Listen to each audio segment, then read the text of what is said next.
Sean Plunkett along from 9. Sean, good morning. Good morning, Marcus. It's all about the Royals and who gets the most attention. From my understanding, he seems to have changed his tactics. Yes, yeah. Are you, what are you doing? It must be time to knock off soon, surely. Surely time to knock off. It's Friday afternoon, which means the weekend you can smell it. Look, there it is there. Today, they are the voices and faces of our media, or the people pulling the strings behind the scenes, like Mark Cuby, who produces Radio New Zealand star broadcaster Kim Hill. But it's not just the high wages and enviable careers that these familiar faces share, nor is it their often impressive property portfolios, or even their designer underpants. They now populate the world of the mainstream media, or even politics. But despite their many differences, they share a common bond. They all began their careers in the world of student radio. For me, the story began at Auckland's BFM, where I became the sidekick to one of the stars of the medium, Mikey Havoc. And I've got to go because I've got Helen Clark on one. Well, most of these people here just do it because they love it.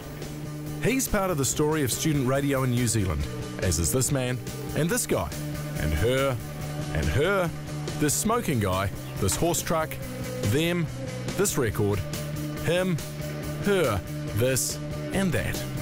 It was a sound that magically mushroomed out of Dunedin, Christchurch, Palmerston North, Wellington, Auckland, and Hamilton.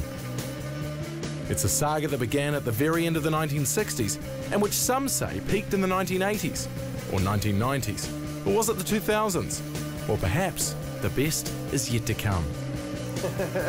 It's a story of freaks and geeks, of dedicated volunteers, of obsessive record collectors, of musical curators. A tale of extroverts and of backroom toilers and technicians. And it's where New Zealanders first got to hear punk, hip-hop, house and dubstep.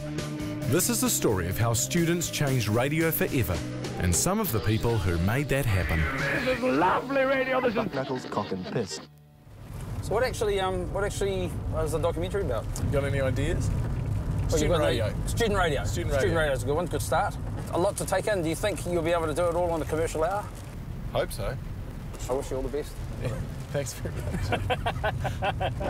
Thank you. I'm going to sum up student radio in 3 words. You can go home. Is that on? Graham, what are you doing? I'm doing an interview. Have you fed the dog? No. Like so many New Zealand stories, this one began on a boat. The year was 1969. The location, the Waitemata Harbour. The whole world was restrictive for us back then in the 60s, and our lives were much, much more curtailed. Those were the days when we had Ulysses here as a movie, and all the men had to go to one theatre and women had to sit, and Ulysses was only watched by single-sex audiences in different theatres. Despite being completely illegal at the time, a group of Auckland law students decided to set up a radio station as a capping stunt. We sat down, talked about a name, and we thought that a great name would be Radio Bosom Swings to You, you know, so that was our name. And why Radio Bosom? I think we're obsessed with breasts. We were all about 18 or 19 years old. I mean, it's just part of your growing up, isn't it? Well, why not Radio Breasts? The plan was to broadcast from the 3-mile limit, but the generator-powered transmitter was too weak to be heard even from the inner harbour. So I made the suggestion, and I'm just thinking whether I should disclose this really, but I suppose Go on. It's years ago now. Go on, disclose. I made the suggestion to them that I had a spot that I could take them and put them on mains power. Oh, they were really keen on that. Forget the generator, let's go for mains power. We'll have some grunt. So I took them over to a little wharf I knew at Warangitoto. So we plugged in at the end of the wharf to a light fitting that was on mains power, and oh man, we were off and things were going good. My mum had been tuned up with a tranny, so she was listening to it all the time, and we rang her, they had a phone there, and I rang Mum and she could hear us and we were going great. Radio Bosom, 1390 on your radio dial. We've got our transmitter set up here on Rat Island, the transmitter which was paid for by the GE, that's Grand Establishment. They're doing a grand job out here supplying us with grog, keeping us going in this cold night. And so we were all sitting there. That's probably about the first time we had a beer. And then suddenly, bang! The whole ringitoto went black, and, you know, and our radio stopped. We'd blowing the whole thing. According to legend, the crew then sailed under the harbour bridge using the structure like a huge aerial. The broadcast was so strong it could be heard as far south as Hokitika. The truth was that they sailed to Akahu Bay and broadcast 50 metres from suburban Auckland.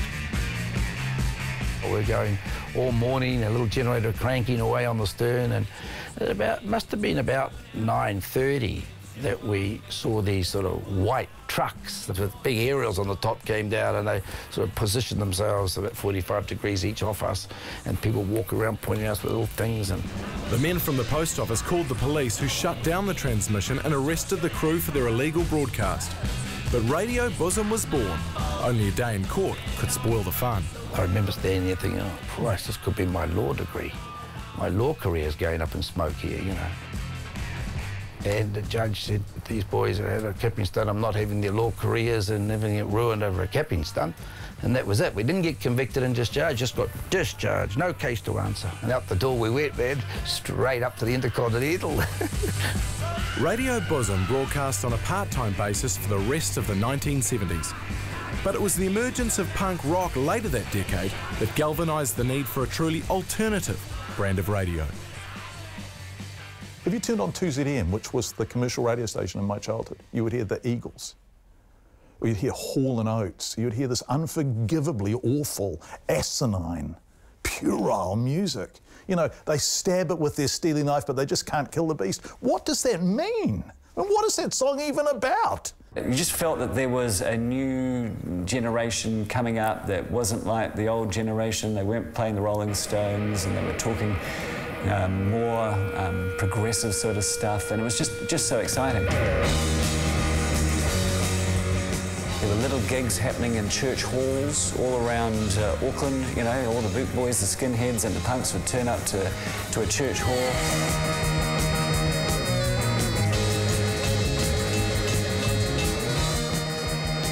The idea of, well, there was an ethos of a lack of pretense, say what you mean, substance over artifice. They could only play 3 chords, they strummed, they never did a lead break. No one ever did a lead break in a punk rock band that I saw. All the songs were 2.5 minutes long, and they were funny and stupid, and you could imagine yourself making it. You know, it wasn't this, you know, I joined a punk band. You know, you could imagine yourself being part of this, and there it was being reflected on, you know, there it was on the radio. The Springbok tour was coming. People were making shields, you know, and we were in B playing the music for them to make the shields, for them to go to Eden Park to get battered by the cops. Riding this wave of punk and politics, student radio made its way to every university campus in the country by the mid-1980s. In the days before social media, student radio and newspapers were the only voice of young New Zealand.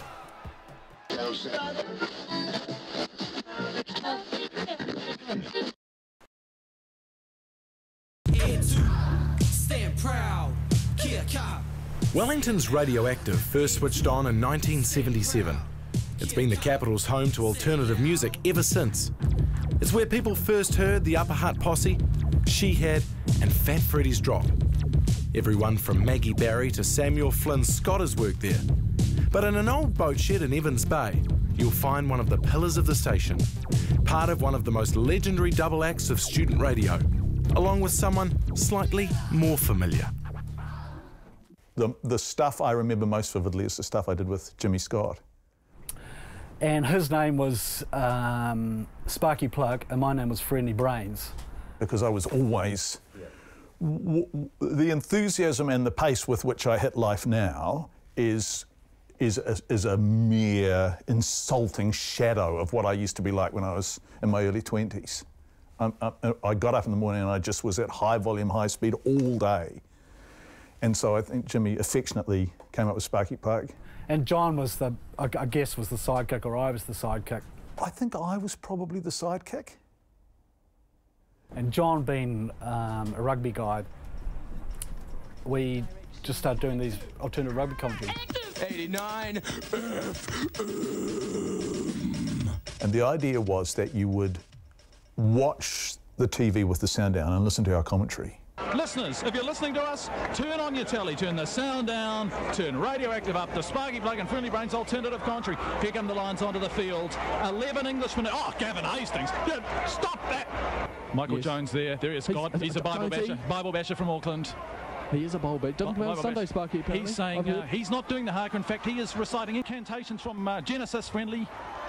And our commentary was an homage to the absurd reverence with which we treated rugby in our country, even though I love rugby, and an homage to the extraordinary and ignored homoeroticism of a sport in which a whole lot of really attractive, fit, sweating men lie on top of each other for 80 minutes. And the pre-match penis compare contest, they stand up. This is true. Before they leave the sheds to run out into the field, the All Blacks have to pull down their shorts, stand in a line with their penises dangling, and Fitzy walks along with a tape measure. And anyone whose penis is longer than his is out, off the league. And bear in mind, we didn't get homosexual law reform in this country until 1986. I mean, homosexuality was a criminal act until 1986. So we needed to take the piss out of rugby and out of homophobia and out of our kind of repressed sexual uptightness. And so we did that by constantly referring to penises. I think about 90%, I think the single word most often used in our rugby commentary would have been stiffy, I think. Say penis a couple of times because I think the listeners are a bit thirsty, Sparky. That's right. Stiffy, penis, stiffy. We just said it the whole time. Because one, you could say it on radio, because two, it was absolutely at odds with everything that anyone else was ever saying about rugby. And three, we were just stupid. I think I just glimpsed Mother Teresa there. I'm not quite sure. She was wriggling in her seat a little bit, wasn't she? She was wriggling. Do you know what Mother Teresa said, Sparky? What she said? Sparky and Friendly made me wet down there. She did. That's what she said. Oh, dear me, I'm Mother Teresa. I don't know what she meant, Sparky. No, neither. The commentary landed Campbell his first media job when a Radio New Zealand producer heard one of the profane broadcasts. We're going to give away the Tom's Lunch. Meanwhile, Jim Scott retains a connection to the station to this day, passing on his love of radio to his son Max, seen here co-hosting a regular Friday evening show. The question is, will this type of radio even exist in another generation? As the stations that began at universities reach middle age, survival is anything but assured.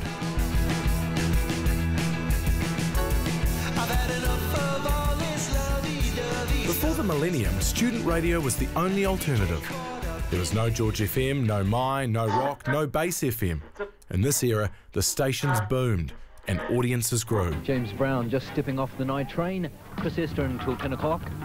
At BFM, stars like Lush and Havoc emerged. Their story, and the story of these times, can be summed up in yet another vehicle.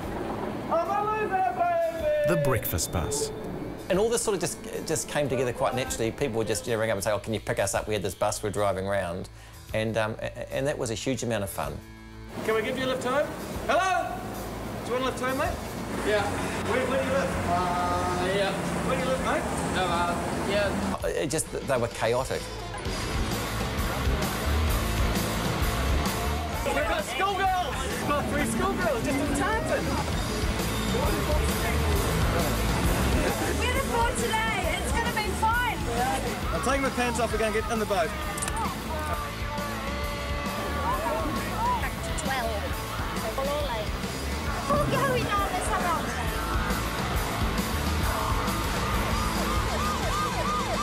So, Johnny, you're in charge. No one on the back here. Is that the word for the police? No one on the back, and everybody has to sit down. I think that's fair too, because we're here for the enjoyment of the trip, not to be silly malarkeys on the back of the bus. Yeah, it's absolutely Good back on. No more silly malarkeys. Sitting there like hippie on a rock bun. Among the silly malarkeys and an improbable Suzanne Paul cameo were other media names of the future. Promoter Campbell Smith, seen here dancing the Blue Monkey. Here is a special, an extra special report from the Elephant News Desk. Writer, producer and ukulele enthusiast Gemma Gracewood. And Russell Brown, who has since turned his hard news segment into a multimedia commentary industry. Good day, Media Files. What do you remember about the BFM bus when Marcus came around to your mum's house? With about 60 people. With about 60 people. And Suzanne Paul and Natural Glow, my brother's nipples. Yeah. That was just so weird. Hey, Mikey, is it alright if people smoke in your house? Yeah, special occasions, yes. It is a special occasion, of course. And the windows are open, so we'll be okay. People were smoking, walking through smoking in your mum's house? That's still a sore point, to be honest. Oh, is that right? Yeah. I can understand that. He's like me, he flirts with his parents. Yeah, he's like me, you know. We all do, eh? But it just seemed so surprising to sort of be drunk driving around the North Shore on a Tuesday morning at 9 o'clock as kids going to school, going to Hevo's place.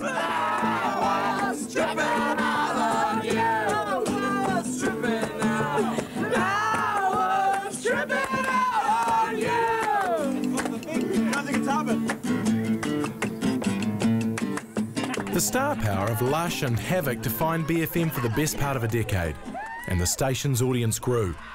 But this dalliance with celebrity had some wondering if the mainstream was becoming alternative, or perhaps the alternative was selling out. In student radio, there is a sort of an imaginary line between selling out and keeping it real. And I think having Mike doing the breakfast show definitely pushed BFM closer to that line as opposed to further away from it.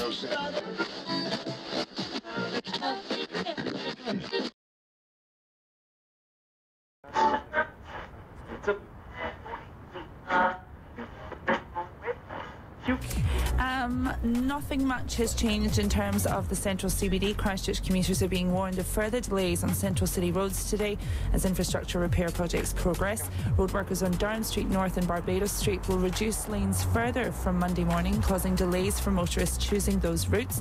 Oxford Terrace will also be down to one lane from Montreal to Durham Street, while Tuam Street will remain closed from Colombo Street to Manchester Street as the demolition of the Christchurch City Council's former chambers continues. Also, this weekend, guys, if you are... While all the student radio stations have struggled to stay on air since their inception, only RDU in Christchurch has had to deal with a crisis that can be measured on the Richter scale. Morning for us today. And that is your 9 o'clock bulletin. Mike? Thank you very much. The weather in Christchurch today is currently 2.7. There are a lot of parallels between what's happening in the city and what's happening with RDU. And there should be, because RDU and Christchurch are one and the same. You know, this is our city, this is where we've been since 1976. You know, it's like almost 40 years. It's definitely our home. I just remember the Wednesday after the first quake, there was a major aftershock that morning, and which was like a 5.4 coming from Diamond Harbour, and it was intense and nasty and just threw everyone. And people hadn't slept for like 4 nights in a row, and people were like losing it. And then I think that morning there was like the first breakfast show post-quake after, and I remember hearing it start, and it's just like, phew, a constant. Station director James Meharry was at the old studio on campus on the day of the big one. This is where RDU spent most of its life, but no longer, as the building is condemned and marked for demolition. So this is pretty much where everyone broadcasted from for the better part of 27, 28 years. Well, everything's been cleared out now, but it was a sad experience coming back in, you know, months after, and seeing everything pretty much exactly how you walked out. It flapped around like a piece of cardboard. Like, it flapped around the most amazing. Karen tried to get under a bench. She couldn't get under the bench because the bench moved so much, it would have knocked her in the head to try and get under it, you know? It was moving like this. You know, it was a massive amount of movement. And it was just, everyone was just like, all over the place. Do you think about giving up? And it's times like that you go back home and you drink half a bottle of whiskey, and then you go, wake up in the morning and you go, well, it's sure as fuck not going to be over. This is not the end of that story, mate. You know, this is not the story that I'm going to be finishing on. It's like, no. Meharry's solution was to plug his laptop directly into the transmitter and to buy and renovate an old horse truck, now parked up in a garden on Madras Street. RDU 98.5 FM, Saturday afternoon in Quake City. You've got On the Decks with the Pina Colada sound system. It is 20 minutes past 2 o'clock. It's a great looking truck. You know, well, you know, look, it's a Mitsubishi Canter 1980, you know, it's not fucking great, but it's, you know, it was doing the job. A new tune from local Christchurch rapper Big Simmer. He's got an album dropping in June, and this is a single called Paid the Cost. Webzilla's in the place. Ghetto Electric sessions coming up very soon. 2 hours of global bass coming at you.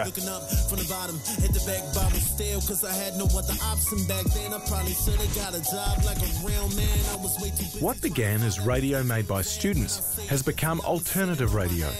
But while ownership structures and the links to academia vary greatly around the country, the stations all share the same unmistakable DNA. Technology and hairstyles may change, but the vibe has barely altered. Student radio broadcasting on the Student Union building right here in Ireland.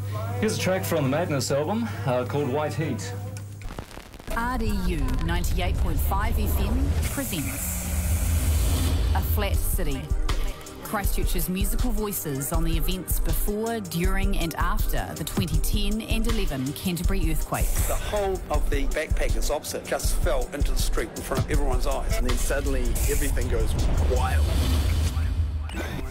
Like Radioactive, RDU is no longer on university grounds, and like most of the stations, it's no longer run by actual students. But Zeta Joyce, former station manager, now media lecturer at Canterbury University, is reconnecting the station to the campus. So next I started an internship program for the radio. So get students in, they get course credit, they learn how to do a radio show, they spend a semester doing that show and they write some essays. And actually no, you say that, you say exactly what you said, and I'll say if you have any suggestions of show names, text in to us. You're listening to the Midday Mash with Graydon and Ash. And we are holding a competition to find a new name for our show. Yeah, because Summer Rush isn't quite appropriate anymore. Of the many things that make RDU and student radio different from other kind of radio, it's the possibility of doing it. 14:20 Radio U. The time is 20 minutes to 11. The possibility of doing it is perhaps the strongest legacy in the story of student radio.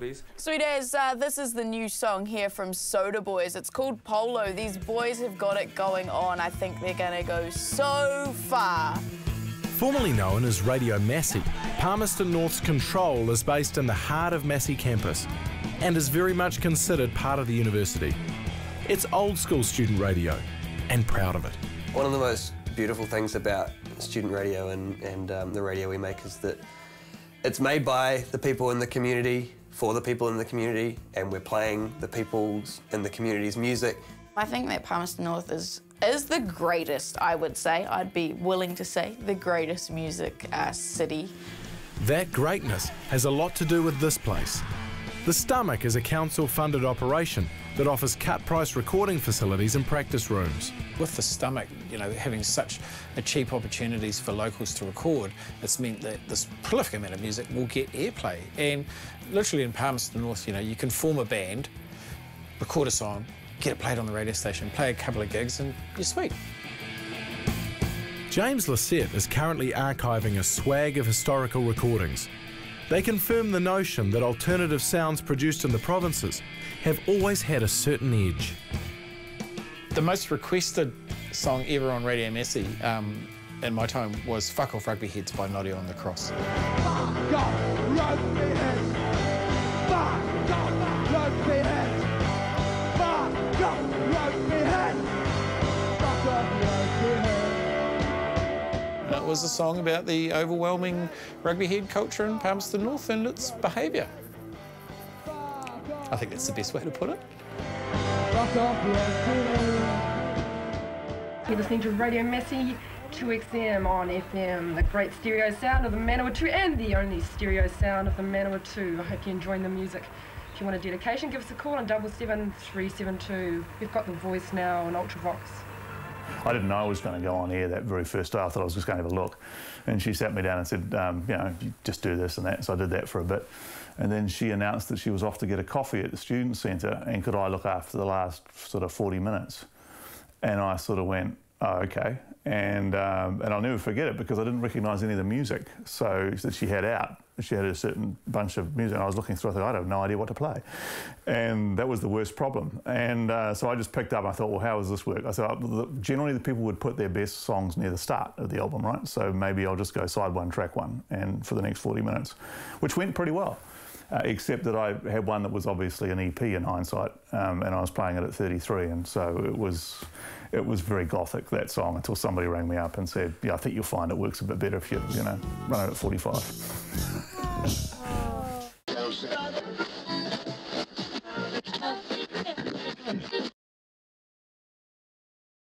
Watch out, young I'm off to meet the godfather of student radio.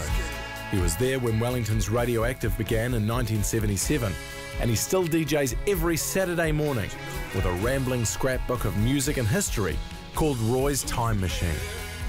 In 74, we're visiting right now, Active wasn't even a dream yet, but in 74, well, yeah, 16 kids killed in a fierce battle when Israeli troops attacked Palestinian guerrillas. Oh, I see. So you go back to a year, and then you play music from that year, and you talk about what was happening there as well. Yep. The news was happening. All right, 1964. Muslim rockets were fighting it out on the beaches of Britain. Vietnam was about to start, you know. And some of the stories sometimes about the music, some of them sad ones, you know. It's time Kurt Cobain blew his head off or something with a shotgun. Like everyone here on this radio station, most of us have got this bug, this love of the microphones. And on this track, he's a poet. I don't know what rhymes there are, but he sounds pretty relaxed. Actually on horse tranquilizer. He says his obsession with history began the day Elvis died back in 1977. Radioactive was the first to broadcast the news, a scoop that Roy fondly remembers. Yeah, Elvis has died, so we blasted the news out, and Radio New Zealand was angry because they got swamped with calls. They thought it was a student prank. No, it isn't, but you wait till the news on the hour. And but we had trumped them, and really a bit annoyed. Perhaps the true beauty of student radio is the fact that the very old and the brand new exist side by side. It's a concept that would make a commercial radio consultant's brain explode.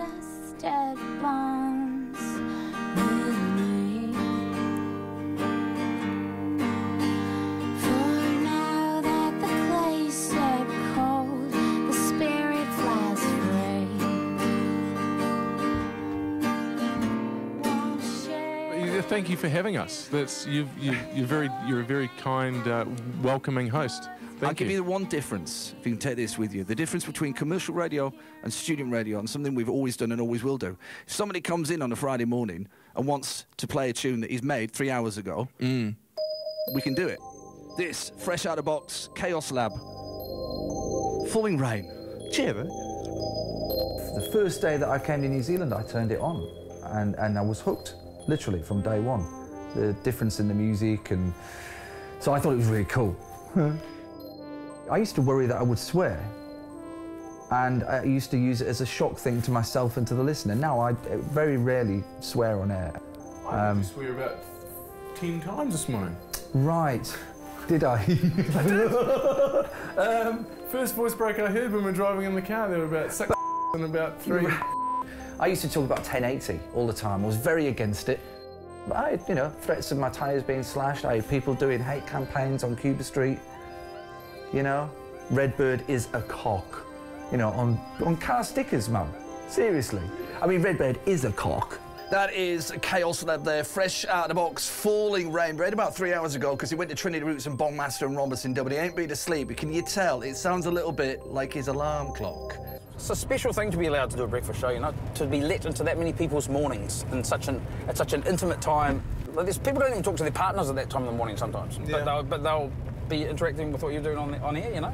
So, you know, the person's in bed and the clock radio goes off. I just felt such a responsibility for those people to feel good in the morning, to feel like I was directly speaking to them, and for them maybe to even influence their mood for the rest of the day. I just love breakfast toasting. I think it's hard to get up early, but it's hard for everyone to get up early, so you have to be the energy that they feel in the morning.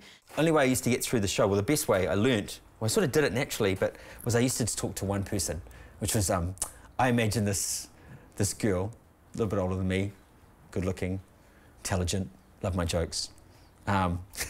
She was always getting ready for work. I always imagined this woman sort of half, this sounds really bad, Not like scantily clad having slow motion pillow fight or anything like that. Just a smart chick who lived in a nice flat somewhere on East Hamilton, who would be tuned in on a big stereo so she could always hear all our stuff.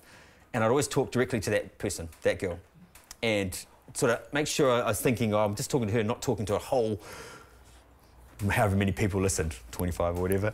Nah. On a Monday, Helen Clark would call through. I'd be getting prank callers around the time she was scheduled to be on air, and I don't really mind prank calls. You just hang up on them, and I answered the phone, and it was, "Hello, Helen Clark here." And I said, "Bugger off, you little shit, fuck off," because I thought it was them again. The phone rang again. I went, "Hello." "No, it really is Helen Clark. I just have a cold." Right now, I've got Michael Cathro sitting across from me. Hello, morning, Michael. Good morning. How are we this morning after playing at Chicks last night? Yeah, I'm all right. I'm surprised at my my perkiness, to be honest. 85 now going on, who knows it? 3 kids, 2 of them still alive. I've had my husband now for 40 years. God, I hope he goes first. And I was a volunteer for 6 years, and now I talk crap for 3 hours every morning. Radio 1's Jamie Green is a regular fixture at the city's alternative music events, in a city that was built on alternative rock and roll.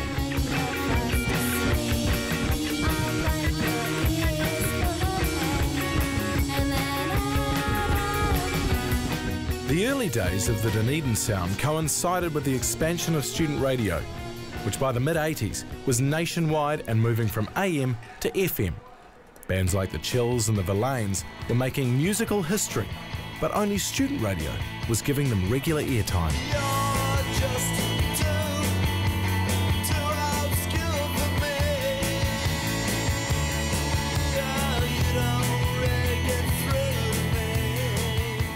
You get some radio play and it just all starts feeding into itself, you know. You make the Dunedin double and Death and the Maiden, and then you go to an EP and you're getting radio play, and that means that people are coming to your shows. We were all students back then ourselves, but you know, we could kind of fly up to Auckland and do a weekend at the Windsor or whatever and pay for the airfares and everything and come home with a bit of money, and that money went into the bank account to bankroll the next recording project, so the next, you know, the first album and the next one and the next one, etc., etc. Like punk and the Flying Nun jangle, commercial radio was ignoring another new sound emerging from Wellington in the 1990s. I mean, the good thing about having our connection with Active was that ability to make some music and audition it and take it up to your radio show and play it and see what sort of response you got. DJ Moo was working at Active when the call came to submit a track for a CD celebrating the station's 21st birthday. But the band that would become Fat Freddy's Drop didn't have a name until they were inspired by some LSD. Some great acid coming to Wellington via Amsterdam, from Amsterdam, and they were called Fat Freddy's, and very clean, very strong, and they kept us up for at least 2 days. But you know, we were productive. We jumped in the studio and managed to write and mix and edit and master off a tune. It was a great tune. It was Hope, one of the first tunes we ever did. But of course, we didn't have a name. We weren't an entity at that point, and we had to come up with something that had to go on the CD. So we just, being dumb idiots, we just decided, we'll call it Fat Freddy's Drop.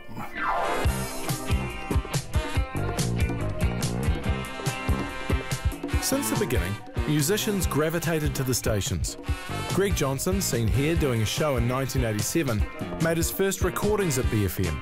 But he has another claim to fame. I think I was the first, if not only person ever to be fired from BFM. I fired Greg Johnson. I employed him too.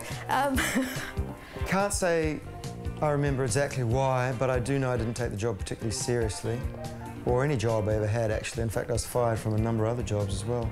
Greg came to work with his bottle of peach schnapps and sat in the sound booth, which by then had become more than a curtain and had become a room, and kind of sat there and drank his peach schnapps. And he was supposed to be an assistant station manager. She says that you came in one day with a bottle of peach schnapps. Do you remember that? I think Greg pretty much knew that it was coming, because I think he kind of sort of preempted but made me say it, which was, "You're fired, get out."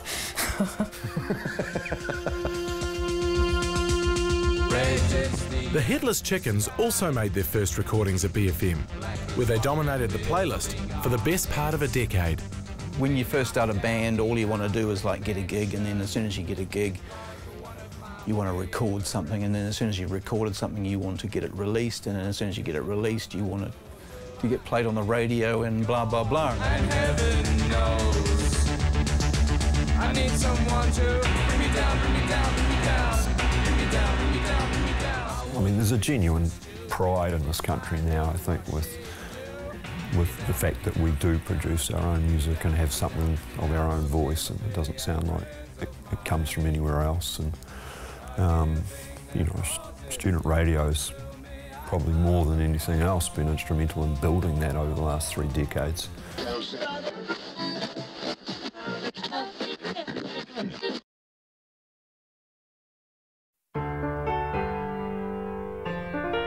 The connection to the local music scene is the lifeblood of all the stations, and each feature a weekly showcase of new local music. BFM's long-running Freak the Sheep show has been hosted by many notable curators, but none have matched the enthusiasm or drive of the current German-born host and her legendary team of helpers, known affectionately as her minions.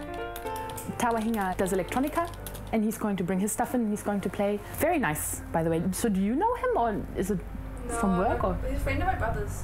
Yeah. Your brother has a lot of friends, man. No. Sometimes I got a phone call of a few guys sitting having beers saying, "Are you Indonesian or are you Indian?" Neither. So I try to get away a little bit from the instrumental unless it's really interesting. Yeah. What do you love about New Zealand music? I don't know. You know how everybody has sort of their little weird thing when they're a kid, and my weird thing was that I loved New Zealand music, and I would always say when I was angry, "I'm going to move to New Zealand one day," and then I ended up here. Kia ora, chur, she'll be right, g'day bro, and haere mai. It's time for Freak the Sheep with Silka. Good evening, it's just past 9 o'clock. Tawahinga, hi. Hello. We've got you set up here. Let's see if we can get you to play some live music. So you like New Zealand music while you were living in Germany? Yeah, I was doing radio there, and I had like a late night show where I would play New Zealand music, and we had all the local Kiwi students call in saying, "Oh my God, can you play Fur Patrol?" Or, "I can't believe you know about King Caprizi." And I'm going to end the show on something a bit unusual, jazz. And we're gonna go home now and stuff, and have a good night. Bye.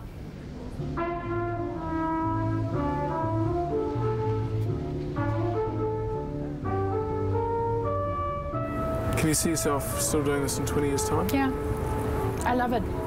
I feel like a bit of a musical social worker slash coach, cheerleader. It's a happy place, you know. People have shit happening in their life. You come to BFM in the afternoon, you have a rent, and then the show goes on and everything turns into happy. But not all student radio stories are so upbeat. Perhaps we can blame Roger Douglas. The end of compulsory student unionism and associated fees, and the rise of user-pays philosophies challenged all the stations and eventually killed off Hamilton's Contact FM, leaving the city and its music scene with a gaping hole. So they got rid of the activities manager on campus, and they talked about selling Nexus. They set them all up as companies. Their idea was to provide just core services, which was mediation, I think. So that had a massive impact on the entire university. And they decided then that the station wasn't profitable and decided to shut it down. Let's be quite blunt, Hamilton is rugby, it was beer, it was fighting on the streets at night. You faggot? No, I'm just here visiting mum. It was all that. And contact represented something absolutely unique to that environment in Hamilton. You go to your mum's, you turn on contact, you go, oh, I can breathe deeply, you know, there's the bands I love, there's those random Hamilton bands, of which there are many, that had an outlet in the voice.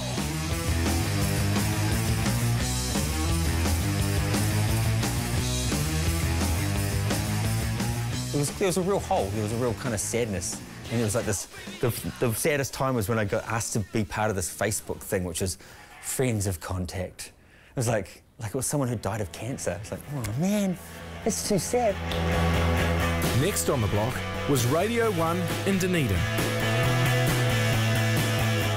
For 27 years, Radio 1 was funded by the Otago Students Association. But in 2011, student politicians filled with the spirit of the free market hired consultancy firm Deloitte to help them prepare to sell the station off.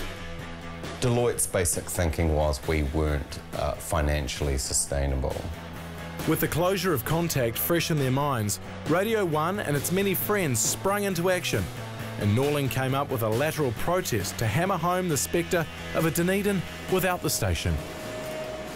We went off air for a week. We basically played Brian Eno's A Piece from Music for Airports for a week continuously with a PSA message kind of splashed throughout saying, this is what it sounds like when there's no Radio 1, a morose, sad state of affairs.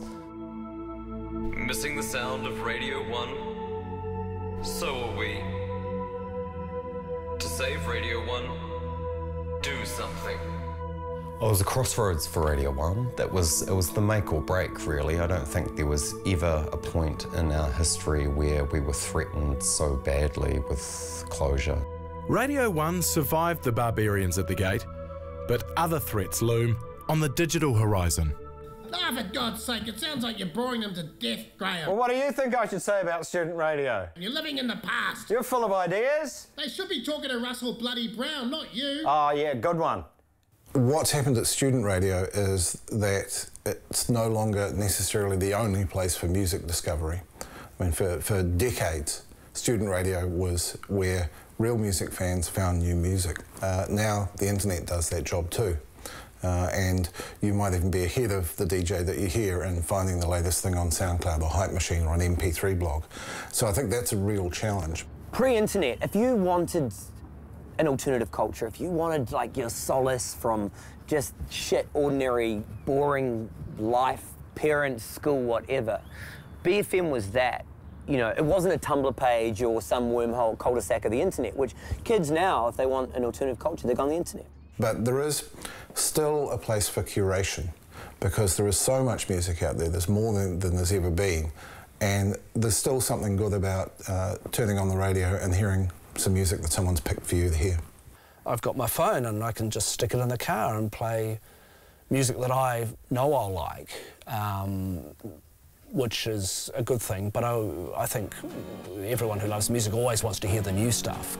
Next up, I have a special treat for you. It's a track from the upcoming album from SJD. It's called I Wanna Be Foolish, and it's a scorcher. Hold tight. I went down to the tavern. Student radio wonderfully offers the opportunity to be authentic in a world that I think is becoming increasingly inauthentic. I mean, we did think we were quite good, didn't we? I think like were we yeah, we did. Totally up ourselves? Totally up ourselves. It was awesome. I mean, the world needs student radio now because everything else is the antithesis of that. Everything else is the antithesis of risk and excitement and adventure and abandon. Everything else is about be careful we don't lose a listener or a viewer. Or don't do that, it might drive people away. Student radio doesn't give a shit. What began as student radio is now entering middle age. And despite their differences, all the surviving stations share a common history and a belief that local culture is richer for this unique institution. So kind of this area over here, where essentially it's empty at the moment. For James Meharry, happiness is finally getting out of the horse truck At the moment, even though it's only gravel, it's certainly the best looking gravel I've ever seen. And things are looking up at Auckland's BFM as well. After a period of stagnation, new manager Hugh Sunday is bullish about the future. People have been predicting the demise of student radio for decades at various points in times in its history, but the fact of the matter is, despite a new radio station starting up that wants to take some of its format or a new way of consuming media that comes along, student radio prevails because it's genuine. We love local music, we are local music, and other radio stations are still shit.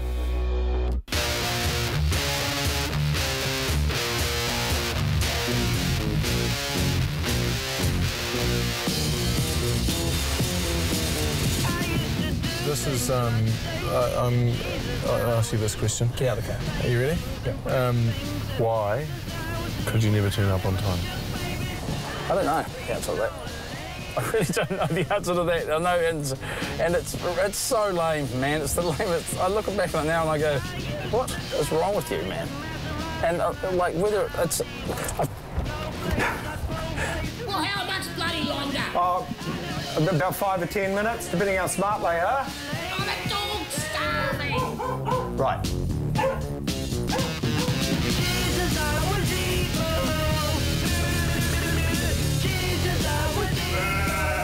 Like, it's flowing, the time's flowing, isn't it?